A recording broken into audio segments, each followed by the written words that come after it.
Alors, qu'est-ce qu'on a de beau aujourd'hui? Eh ben aujourd'hui, moins qu'hier, puisqu'hier nous avions l'allocution de notre de notre président.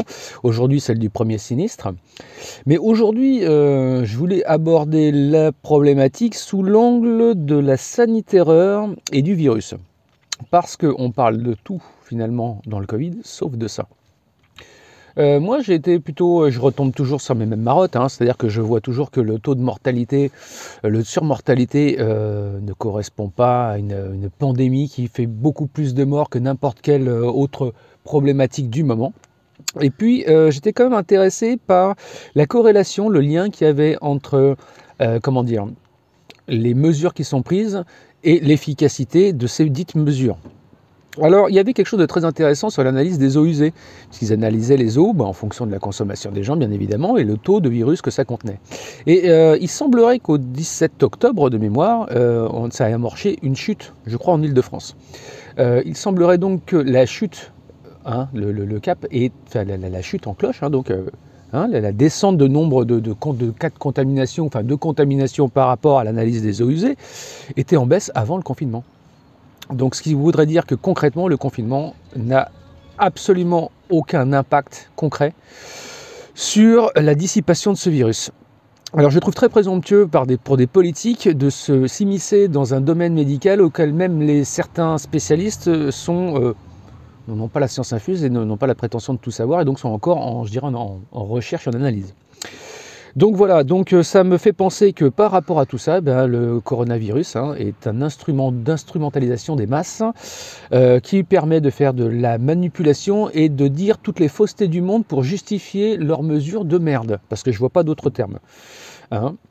Donc, pour en revenir à des informations, par exemple sur le discours de notre président. Écoutez, moi j'ai noté qu'il n'y avait absolument aucune information essentielle et utile. Voilà. Qu'il avait dit qu'il s'engageait donc fortement, avec notre argent bien sûr, à ne laisser tomber personne, mais la mesure qu'il a prise, c'est de filer un pourboire aux restaurateurs. C'est-à-dire qu'en fait, il dit au mec, on va pas vous laisser tomber, et pour ça, on vous donne un pourboire, on vous file 20% de votre chiffre d'affaires. Alors, c'est sûr que c'est mieux que rien, mais concrètement, est-ce qu'on se fout pas de la gueule du monde en fait? Est-ce que tu penses qu'avec 20% de ton chiffre d'affaires, déjà tu payes juste les traites, et tu peux te payer toi-même un salaire? Maintenir peut-être même l'outil de travail. Non, je ne crois pas et je pense qu'ils le savent très bien. Donc je trouve ça honteux. Plus qu'honteux d'ailleurs, je trouve que c'est de l'indécence. Mais vraiment de l'indécence. Donc que des promesses, de l'argent, le tout ensemble qui a remplacé le en même temps.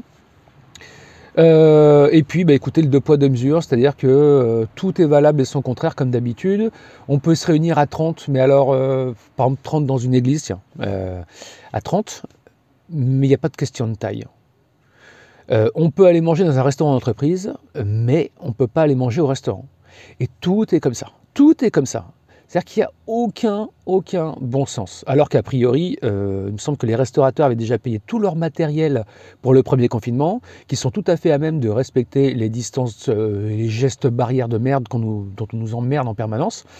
Donc voilà. Donc je trouve que c'était vraiment un petit peu scandaleux, qu'il faudrait mettre en corrélation donc les actions, les pseudo-actions de ce gouvernement par rapport à leur efficacité réelle. Et qu'on se pose aussi la question, parce que c'était quand même ça à la base l'idée, c'était de se dire finalement est-ce que ce virus nécessite qu'on ait un conseil de guerre restreint quasiment, toujours pareil, c'est-à-dire des mesures qui sont prises à un niveau qui ne devrait pas être celui-ci. C'est-à-dire qu'il n'y a pas de crise sanitaire en gros, il faudra m'expliquer pourquoi. Parce qu'elle ne tue pas plus de monde qu'a priori le restant des autres années, si on s'attarde sur les chiffres qu'on a actuellement. Voilà. Et puis, écoutez, deux dernières choses, parce que ça me semblait quand même important. D'où vient l'argent qu'on fait couler à flot? Alors, est-ce que c'est l'Europe? Est-ce que c'est la Banque européenne qui fait marcher à fond sa planche à billets pour en gros nous acheter quelque part, parce que moi l'idée que j'ai c'est quand même ça, c'est-à-dire que j'ai l'impression qu'on achète les gens, on achète tout, parce qu'il va falloir rembourser, n'oubliez pas qu'en fait on vous prête votre propre pognon, parce que c'est vous qui allez rembourser, et donc c'est un moyen de vous asservir, parce que en fait vous appartenez à celui qui détient l'argent pour le moment. Donc pareil, ça n'hume pas très bon. Et puis pour rigoler, parce qu'il faut bien rigoler un peu, moi j'ai adoré l'intervention de Marlène Schiappa qui se met sur les réseaux modernes, TikTok, sur lequel je fous pas un pied tellement je trouve ça nullissime et nul crasse, et qui nous la joue en ce qu'il y a de plus mauvais sur Internet, c'est-à-dire le remake du jeune entrepreneur. C'est-à-dire qu'il y a un truc pourri à faire, elle le fait, est-ce que c'est de l'autodérision? C'est pour faire le buzz, c'est sûr. Est-ce que c'est plus ou moins sérieux pour parler de jeunes? Moi, je pense que c'est vraiment de la merde, en tout cas, ça c'est sûr. Et que voir des gens du gouvernement faire ça comme ça, de cette manière-là, on parlera même pas de l'habillement, faut voir. Parce qu'après, on va me dire déjà que je suis complotiste, mais en plus, on va dire que je suis sexiste et autres. Mais allez voir, allez voir.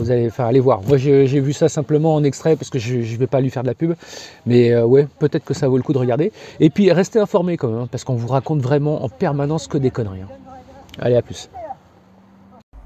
Si tu as aimé le contenu, clique sur t'abonner, clique sur la petite cloche pour être averti de nouvelles vidéos. Et n'hésite pas à partager avec des gens que ça pourrait intéresser. À plus tard, ciao ciao.